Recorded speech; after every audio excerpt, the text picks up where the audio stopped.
I'm Karen Delaney, 36 years old, and what happened at my father's 70th birthday party is something I still think about every day.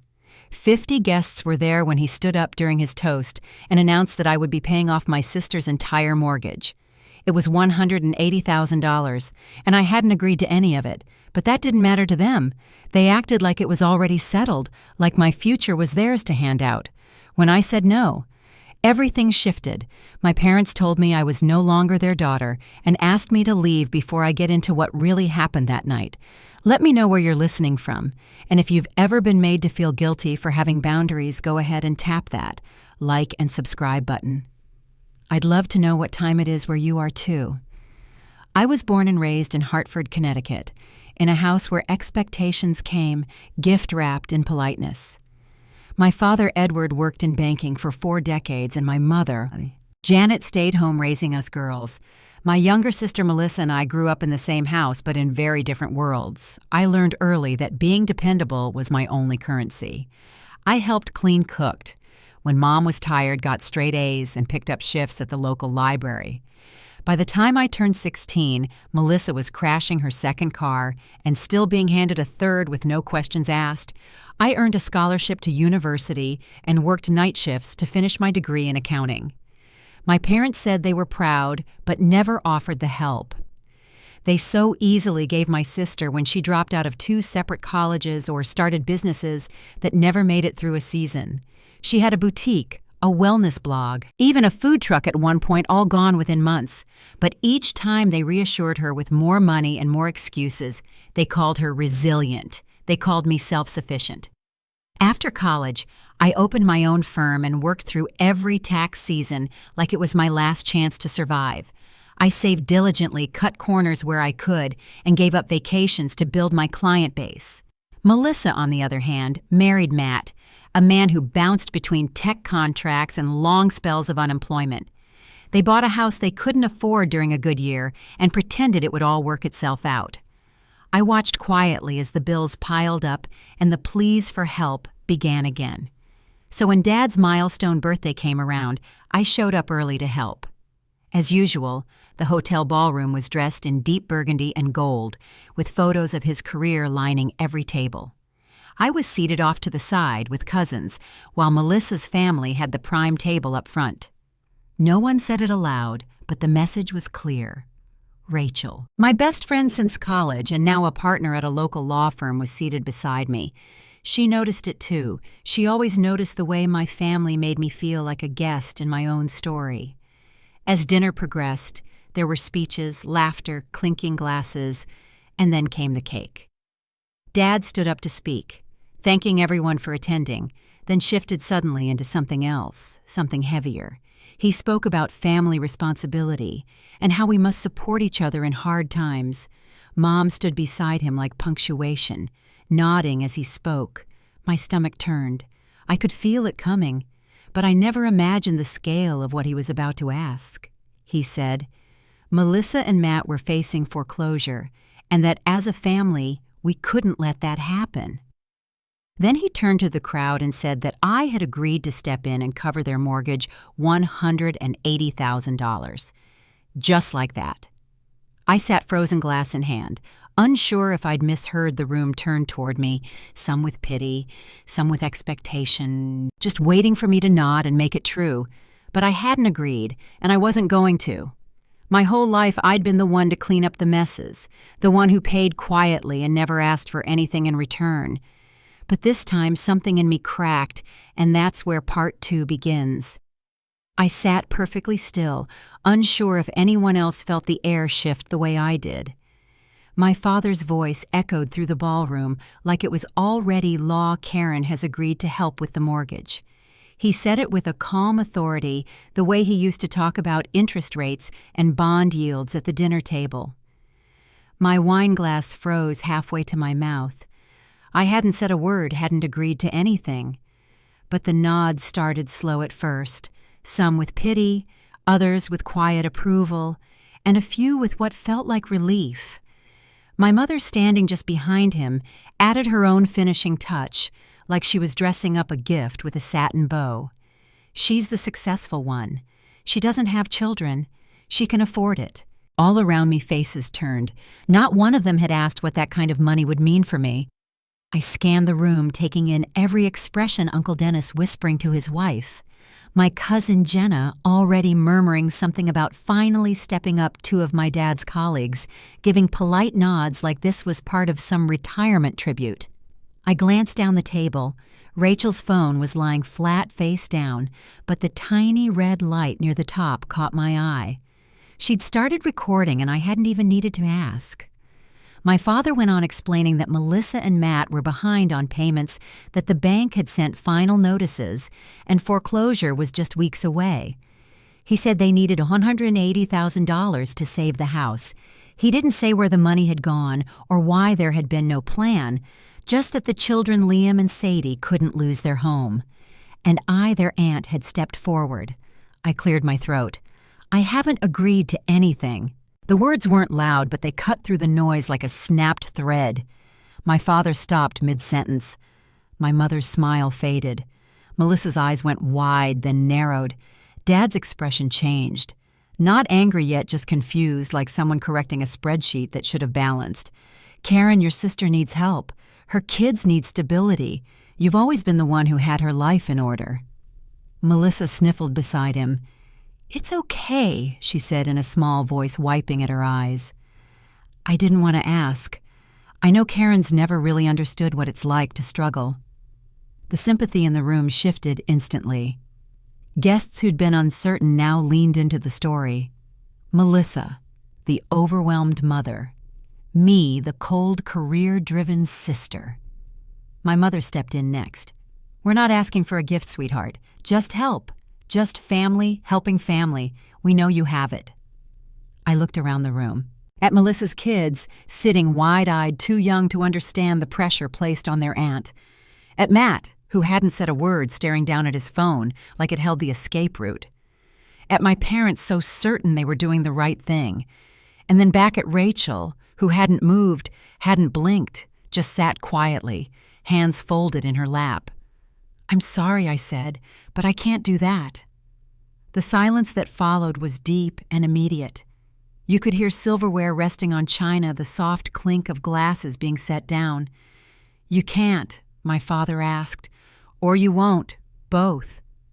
Aunt Jenna let out a quiet breath, the kind you make when watching someone make a mistake. Uncle Dennis muttered something about priorities. Melissa's voice shook, but her words were clear. "So you're really going to let your niece and nephew become homeless because you want to buy a condo?" I kept my voice steady. "No one is being evicted tonight. But I won't use my savings to cover someone else's mistakes." Dad's tone turned sharp. "Mistakes? That's your sister you're talking about. This is your family." I nodded. "And I've been helping for a long time, quietly. Loans, support, listening to every new plan, every last-minute emergency. I've done more than anyone else at this table." My mother's expression hardened. "You sound like you're keeping score." "I kept receipts," I said simply. That's when Melissa's tears disappeared. "You always do," she said, her voice flat now. "It's why no one ever comes to you unless they're desperate, because it always comes back with strings attached." The room stirred again, whispers rising and falling like wind through dry leaves. Rachel leaned toward me and placed a hand on mine. I felt steadier with her there, like someone had just handed me a flashlight in a dark room. Dad raised his hand to quiet the crowd. "This isn't about the past. This is about now." Melissa and Matt are in crisis. Their children are in danger of losing their home. You're in a position to help. And if you won't— He paused, eyes narrowing. "Then maybe you don't belong in this family anymore." Mom didn't object. She just crossed her arms and nodded. Melissa looked right at me. "You were never really part of this family anyway. You just liked playing the role. The good daughter, the smart one, but not the loving one." The words landed heavy not because they were true, but because I'd heard them before too many times in too many ways. I could feel Rachel's grip tighten slightly. Uncle Dennis stood up, a frown on his face. "Family means sacrifice, Karen. One day when you're older and alone, you'll wish you had done more." That was when I saw Matt finally look up. Not at me, at Melissa, and then at his brother, who I hadn't even realized was in the room. A man with the same square jaw but tired eyes. He hadn't spoken yet, but something in the way he looked at Matt made me wonder how much more hadn't been said. Dad leaned forward over the table. "This is your last chance. Help your sister, or leave this family." Everyone watched me. I took a deep breath and reached down for my purse. My hand closed around the envelope I'd packed just in case, but I didn't pull it out, not yet. I stood slowly, looking first at my mother, then at my father. So just to be clear, I said if I don't give Melissa 3 years of my income money, I saved working 12-hour days, you're cutting me out of this family. "Yes," my father said. And that's when I realized this wasn't just about money. This was about a family that had been waiting for an excuse to let me go. What they didn't know was that I had come prepared, and in the next part they were about to learn what was in that envelope. I didn't pull the envelope out right away. Not because I doubted what was inside, but because I wanted to see just for a moment longer who they were without knowing I had proof. My parents stood shoulder to shoulder like nothing could shake them. Melissa stayed seated, arms wrapped around her kids, eyes locked on mine as if daring me to be the villain. Matt looked lost, his phone gripped so tight it might crack. Around the room the whispers had slowed. Everyone waited for my next move, but I stayed still. "You're really going to orphan yourself over money?" my mother asked, each word delicate but sharp. "Is that worth it to you?" Her voice trembled not with sadness, but with control. She'd always known how to turn a crowd without raising her voice, and tonight it was working. I felt my hands shaking not out of fear, but because something inside me was starting to fray. Years of being quiet, being agreeable, being grateful. Years of keeping the peace, even when it meant swallowing the hurt. This wasn't about a mortgage. It was about every time I had been told to do more, give more, and ask for nothing in return. "So if I don't give Melissa my savings," I said quietly, "if I don't give up everything I've worked for, then I'm no longer your daughter."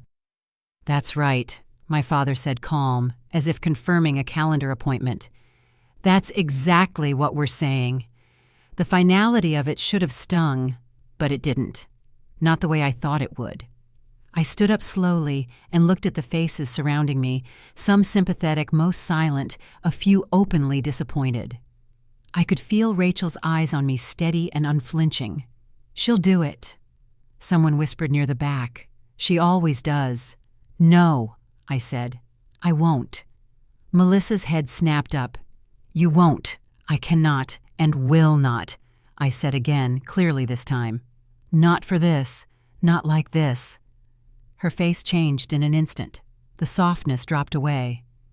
"You're about to make my children homeless," she said. "And you think that's noble? I think it's overdue," I said. "You're punishing us for failing," she said through clenched teeth, "for not being as perfect as you." I could have responded 100 different ways, but I didn't. Instead, I looked to my father. "What's the value of family if it comes with a bill?" Dad's jaw clenched. "That's not what this is." "It is," I replied. "You made a public announcement about my money. You turned this into a transaction in front of 50 people. Rachel's phone sat between us on the table. That red light blinked calmly, recording every word. "Karen," my mother said, her voice starting to crack in a different way now. "Don't do this. You're embarrassing yourself." "No," Rachel said suddenly. "You're embarrassing her. And you've been doing it for years." My mother turned to Rachel like she'd forgotten she was even there. "Excuse me, I've known Karen since college," Rachel said, still seated. "I've watched her give and give while everyone else took. I've seen her pay for things she never got credit for, loan money she never got back, and show up when no one else did. You've been painting her as selfish when she's the only one who's been responsible." The room fell completely silent. "I think it's time," I said, finally reaching into my purse. I pulled out the envelope thin and sealed and held it up. "Before you cut me out of the family, maybe you should know everything." My father frowned. "What is that A record?" I said. of a loan Melissa signed 5 years ago, $50,000, with terms and interest and a notary. Melissa's face went pale. "That's private," she said. "Not anymore," I said. Rachel picked up the envelope and held it for everyone to see. "It's a legal document," she said, "and I suggest we open it now." "Melissa," my mom asked softly. "She's twisting this," Melissa said, turning red. "It was a business investment. I told her that." "You signed a loan," Rachel replied. "It wasn't a gift, and you never repaid it." A quiet murmur spread through the guests. Chairs shifted. Forks were set down gently. "Wait," my father said. "Are you saying—" "She borrowed money," I interrupted. "From me, signed for it, and never paid a cent. But you never said anything my mom said, because I was hoping one day she would do the right thing." Melissa stood up. "I can't believe you kept that. Who does that to family?" Rachel's voice remained calm. "Someone who's been ignored and disrespected and backed into a corner."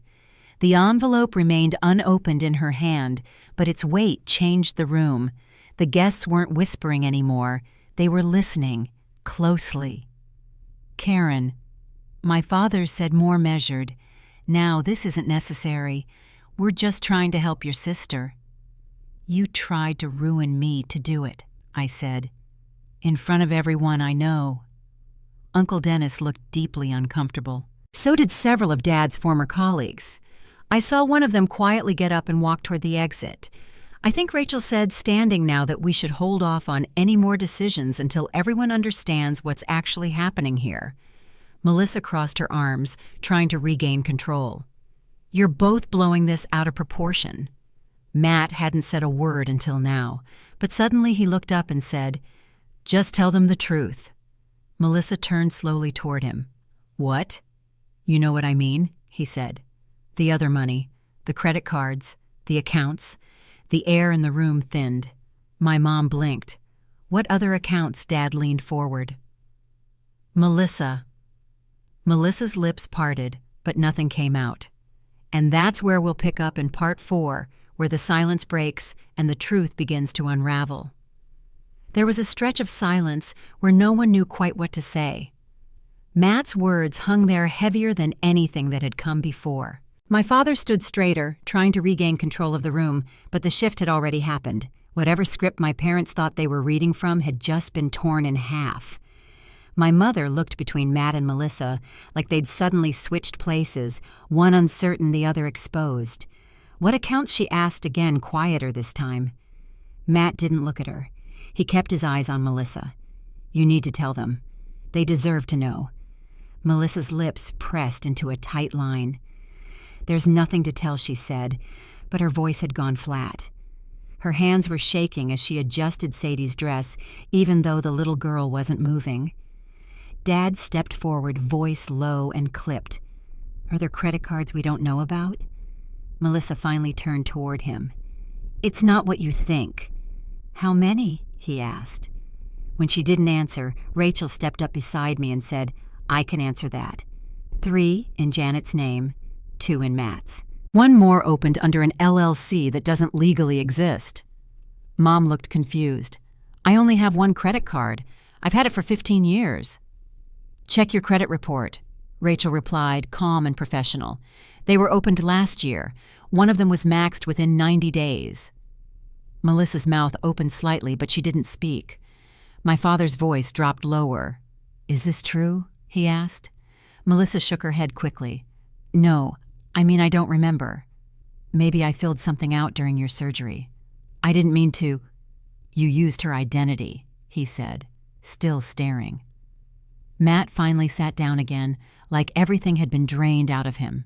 "It wasn't just the credit cards," he muttered. "There's more." Melissa turned on him. "Don't. I asked you to tell the truth," he said. "You promised me you would if it came to this." "You think this is helping?" she snapped. "You think airing everything like this in front of everyone is going to fix it?" "It's not about fixing it," he said, finally looking at me. "It's about stopping it." Melissa stood, suddenly pulling both Liam and Sadie closer to her side. Everything I've done was for them. Every risk, every dollar I borrowed. You think I wanted to be here to ask for help? No one helped me. I've had to find a way on my own. You had help, I said quietly. You just never kept it. Because it was never enough, she shot back. You gave me $50,000 and then threw it in my face. I gave it with terms, I said. You signed it willingly. That was before everything fell apart. Rachel raised the envelope again. And after it fell apart, you bought a new car. You opened accounts in your mother's name. You borrowed more from your brother-in-law. You asked me for $20,000 just last year. Melissa's face turned red. That was personal. You made it public when you asked for another $180 in front of 50 people, Rachel said. My mom sat down slowly, one hand to her mouth. She looked over at Dad, but he didn't move. Ron Thomas, one of Dad's former colleagues, stood near the edge of the room. He crossed his arms and looked toward the door. This isn't what we came here for, Ed. Dad didn't respond. Uncle Dennis spoke next. You're saying she stole from her own mother. I didn't steal, Melissa snapped. I was going to pay it back. Matt's brother, a quiet man named Craig. I'd met once at their wedding, stepped forward from the crowd. She asked me for money too, he said. Said it was for the kids' school tuition. I gave her $5,000. I looked at him. Public school is free, I said. He nodded. I know that now. Melissa dropped into her chair, both children still clinging to her. Her voice lowered. You all think you're better than me. No one said that, Rachel replied. But you've been lying. To everyone. I had to, she said. You don't understand the pressure I'm under. Every day it's something new. Groceries, rent, medical bills. Matt hasn't worked in 2 years. I was trying to keep everything from falling apart. Matt flinched, but didn't argue. My father finally spoke again. And you thought you'd just take the money from your sister? From your mother. Without asking. I thought I'd make it back before anyone noticed. Melissa whispered. I thought I'd fix it before it became this. Rachel looked at my parents. We have a record of everything. The loan, the missed payments, the credit inquiries, the statements. It's all documented. Dad's face was unreadable. He looked at my mother, then at me, then slowly sat back in his chair. Is this the first time Mom asked? Or just the first time we noticed no one answered her? Melissa kept her eyes on her lap. I didn't mean for it to go this far. It always goes this far, Craig said gently. Rachel turned to me. Do you want to say it now or wait? I nodded. Now. I reached into my purse again and pulled out a folded page, this one newer printed last week. A spreadsheet neatly organized showing every transfer, every loan, every check that was never returned. At the bottom was the total over $130,000 across a decade. Not just from me, but from nearly every family member Melissa had ever turned to. I read a few entries aloud. June 2014, $5,000 for emergency surgery used for a vacation. December 2015, $8,000 for car repairs used to buy jewelry. September 2017, $3,000 for school fees, money never traced. November 2019, loan from Grandma's estate never split. People stopped pretending they weren't listening. Chairs scraped. Someone let out a quiet whistle. A few guests began recording openly, now their phones' out lenses pointed straight toward the front of the room. Melissa didn't look up. Rachel stepped forward again. We're not here to humiliate anyone, but this family deserves the truth, and Karen deserves a chance to move forward without carrying a burden that was never hers. Dad rubbed his hands together, staring down at the tablecloth. What happens now? I looked at Melissa. You have 90 days to repay the documented loan. If you can't, we'll go through legal channels. Mom let out a soft gasp, but said nothing. Melissa didn't speak. I placed the spreadsheet beside Rachel's phone, and I'll need confirmation in writing that I'm no longer considered family. If you're disowning me, let's make it official. Dad looked up sharply. You want that in writing? You're a banker, I said. You understand documentation. And with that, the next part of the story began, where truth had a paper trail and silence was no longer safe. For a long moment, no one said anything. The spreadsheet lay open on the table like a quiet ledger of every secret they hadn't wanted to believe. My father looked down at it, his hand still. My mother's eyes hadn't moved from the line where her retirement account was listed. Melissa sat frozen, one hand loosely holding Sadie's, the other clenched in her lap. The ballroom had gone still, the kind of silence that only follows something irreversible. Rachel adjusted her stance and placed a business card next to the folder. If there are any questions about repayment or documentation, Diane's expectations will be formalized through my office, she said. We'll provide a full breakdown of the loan terms and payment schedule by the end of the week. My dad looked up at me. Is that really what you want? I met his eyes. It's not what I wanted, but it's what has to happen now. A few people were still recording. A few others were openly walking toward the exit, uncomfortable and unsure where the evening had gone so wrong. But no one looked more cornered than Melissa. Her expression shifted from disbelief to something almost childlike, wounded, confused, defensive all at once. Then her voice cracked. "You said you loved my kids," she whispered. "I do," I said gently, "but I'm not going to let you use them to bankrupt me." "I didn't mean to," she said. "I just needed time." Rachel turned to her. "You've had time. Years of it." Matt cleared his throat.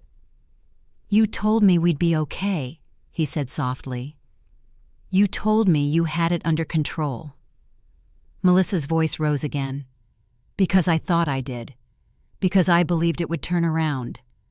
I didn't think Karen would make this a public attack. I didn't make it public," I replied. "Dad did. When he announced it in front of everyone. When he decided I didn't have a choice." My father didn't deny it. He leaned back, suddenly quiet eyes on the chandelier above the center table. It was then that Uncle Dennis stood and cleared his throat. "I gave Melissa $5,000 last year," he said. "She told me it was for Liam's physical therapy. I never saw a receipt, never got a thank you." Jenna looked down at her napkin. "She borrowed from me, too. 3 different times." More heads turned. More names followed. Craig stepped forward again and said, "This has been going on a long time." Rachel nodded. "Which is why it stops now." Melissa stared down at the table, her voice barely audible. "So what happens next?" "You're going to sue me." "Send me to jail," Rachel answered before I could. "The loan repayment will be structured through my office. If it's followed, there won't be legal action. What if I can't pay it all, then? We'll work out installments. But it will be enforced." Mom's voice broke through again. "And the credit cards," Rachel turned to her. "You'll need to contact the issuing banks. Freeze your credit. File identity theft claims. That part is outside of my office. I can't report my daughter," Mom said quietly. "If you don't, you'll be responsible for every charge," Rachel said, her voice soft but firm. "There's no middle ground on that." Melissa turned toward her, but my mother wouldn't look at her. My father sat up straighter, finally speaking again. "If you move forward with this, what happens to the family?" Rachel replied carefully. "That's up to the family." I folded the spreadsheet, tucking it back into the envelope. "I'm willing to walk away if that's what everyone prefers, but I'm not giving away my future for someone else's bad choices. Not anymore." It was quiet again. Not the tense silence from earlier, but something different. Resigned.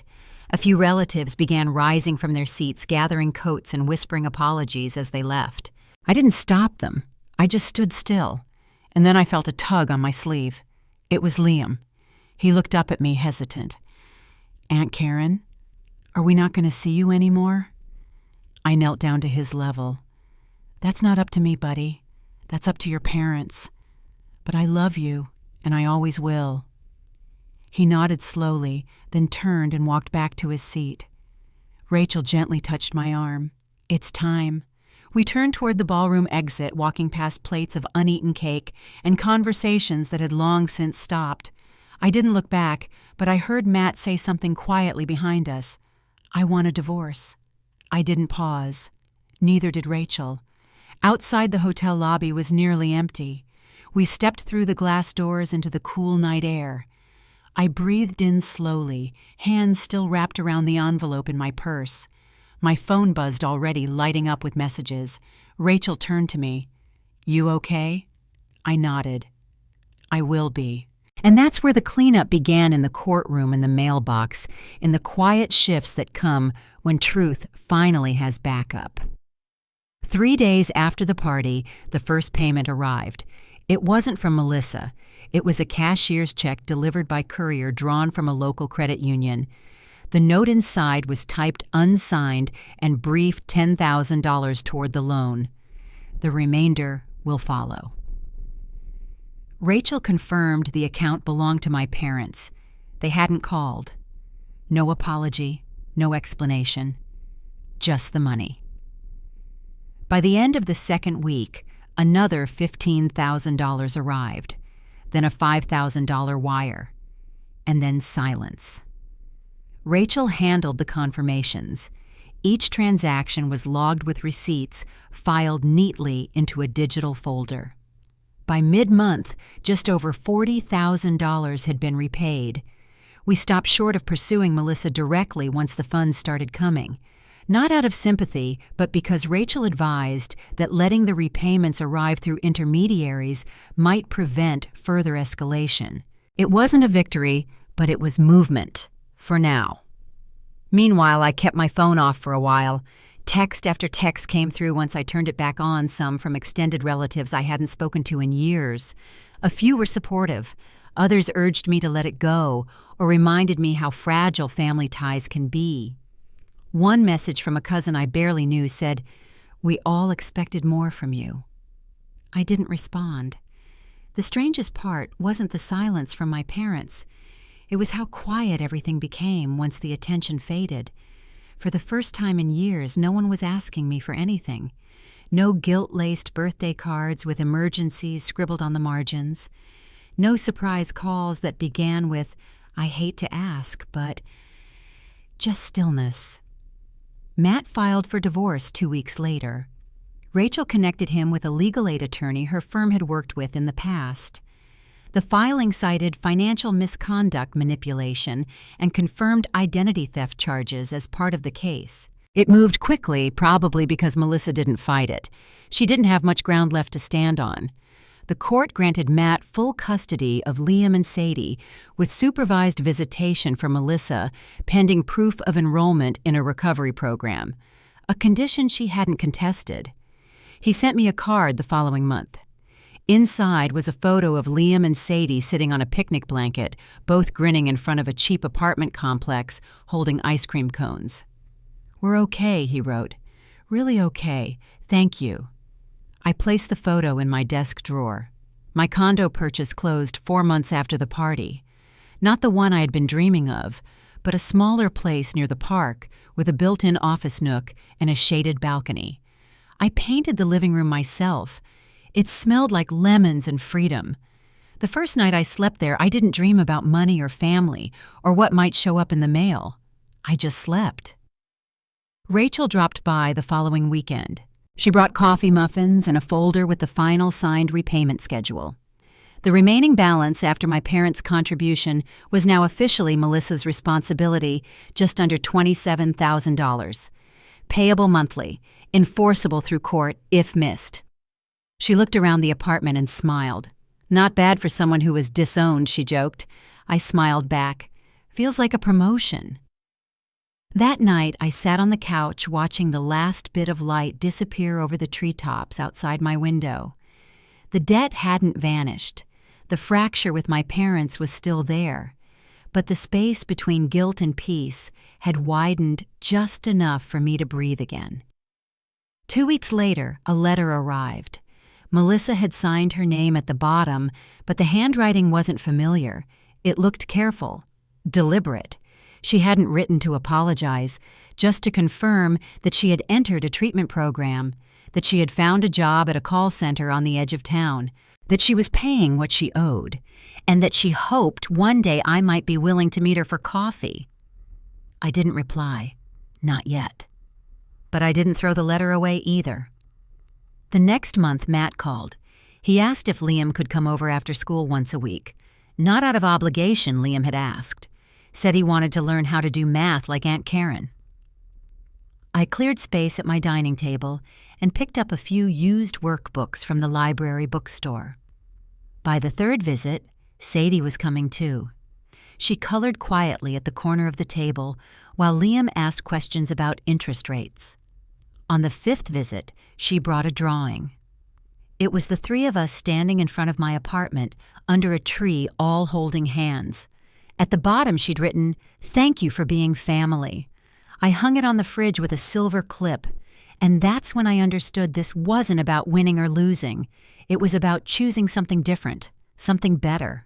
In the next part, I'll tell you what happened when Christmas came around and a new kind of invitation showed up at my door. The invitation came folded in a plain white envelope with no return address. The handwriting was my mother's careful neat, the same way she used to label holiday bins in the attic. Inside was a simple card, store-bought, with a snowy cottage on the front. The message was short. Christmas Eve, 5:00 p.m. if you'd like to come. No expectations. Underneath, both names were signed Janet and Edward. That was the first card I'd received from them since the birthday party. I stared at it for a long time. Not because I didn't know what to do, but because it was the first time in months that anything from them didn't come with a demand. No, we need to talk. No mention of Melissa. No updates about loan payments or court deadlines. Just a date. And silence. Rachel happened to be over that afternoon, sorting through end-of-year files at my kitchen table, while Sadie drew at her feet. I slid the card across the table without a word. She opened it, read it, then set it back down. "You going?" she asked. I haven't decided. She didn't press. Just passed me a file and said, "We've got 2 more of these to sign before 4 o'clock. The next day, Matt called. Not about Christmas, about Liam's grades. He'd earned his first A in math. We both knew it wasn't because he suddenly loved numbers. It was because he'd started asking questions, writing things down, listening closely. I told Matt to tell him I was proud of him. As Christmas got closer, I kept expecting the card to be followed by something else. A phone call, a second letter, an update from Melissa's counselor. But nothing came. The repayment plan continued like clockwork. 1 check at a time, addressed to Rachel's firm, each with a memo line marked installment in Melissa's handwriting. Nothing late, nothing skipped. On the 23rd, I picked up Liam and Sadie from Matt's. They helped me decorate the small, fake tree in my apartment, one I'd bought at a discount store, and filled with mismatched ornaments from thrift shops and old boxes. Sadie made a paper star for the top. Liam calculated the cost of the string lights and divided it by hours of use. We had cocoa and read a book on budgeting that he picked out himself. As I tucked them in that night, both in sleeping bags on the living room carpet, Liam asked, "Are you going to Grandma and Grandpa's tomorrow?" I paused, then asked, "Do you want me to?" He nodded. "Only if you want to." That was the first time it felt like a real choice. I didn't sleep much that night. I kept thinking about the way my father had said, "That's exactly what we're saying," when I asked if they were disowning me. I remembered my mother standing there in silence, letting the damage settle, and I remembered Melissa staring at me like I was the one tearing the family apart. But I also remembered Liam's drawing on my fridge, Sadie's quiet smile, Rachel sitting at my side without asking for thanks. On Christmas Eve, I drove across town just before sunset. The Delaney house looked the same from the outside. Lights wrapped around the porch rail, a wreath I recognized from childhood hanging on the door. I parked on the street instead of the driveway, sat for a moment with the engine off, hands still on the wheel. Inside, voices floated through the front windows. Nothing loud, just the gentle sounds of silverware clinking and someone laughing softly. I got out of the car, walked to the door, and knocked once. My mother answered. She didn't look surprised. She just stepped back and opened the door wider. "Hi, Karen." "Hi." The house smelled like cinnamon and sage. She led me into the living room without saying much. My father stood near the tree holding a plate. When he saw me, he set it down. "Thanks for coming," he said. I nodded.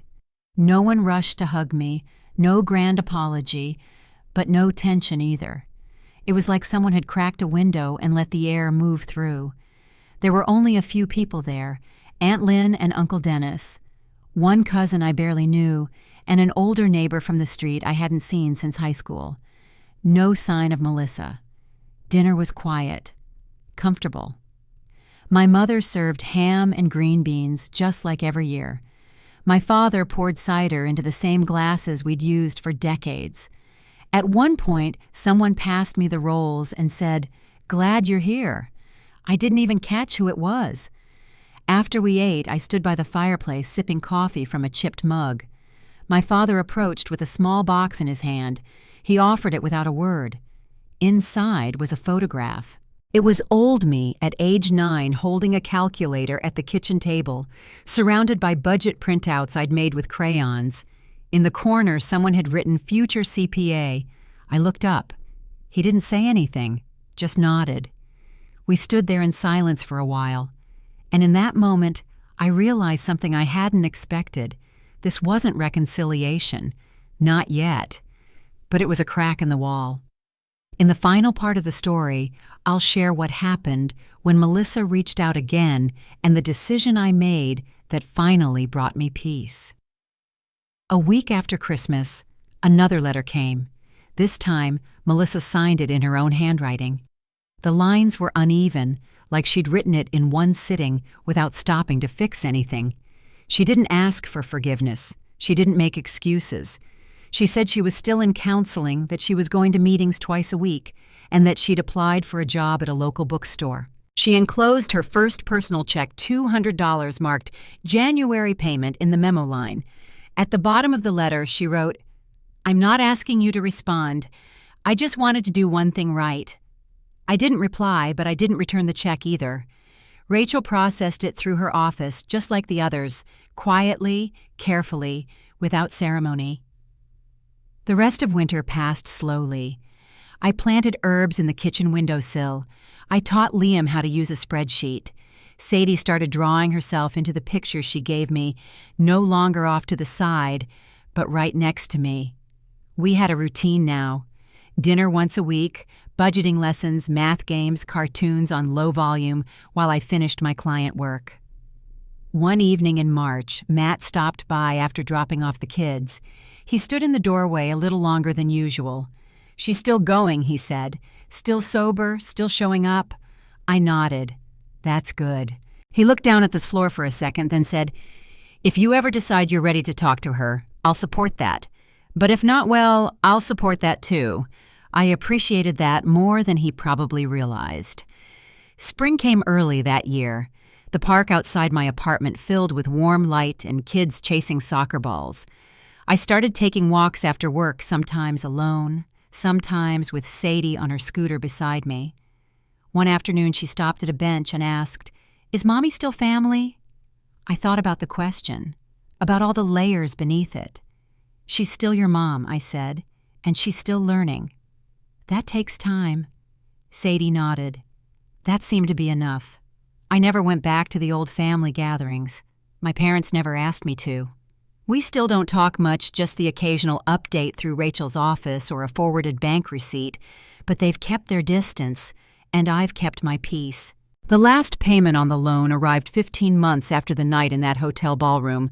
No note, no fanfare, just a clean deposit and a completed balance sheet. I archived the folder and let it sit. Sometimes people ask if I regret how it all played out, if I wish I'd kept the peace or handled things behind closed doors. But the truth is, peace shouldn't come at the cost of self-respect. And love that demands silence isn't love at all. The hardest boundaries are the ones we draw with family, but they're also the ones that free us. If you've ever had to set a line no one else could see or walked away from people who refuse to understand your worth, I see you. You're not alone. Thanks for listening. And if this story spoke to something in your own life, feel free to share it, or just leave a comment and let me know where you're listening from. I read every single one. Until next time, take care of yourself. And don't be afraid to choose peace, even if it means standing alone.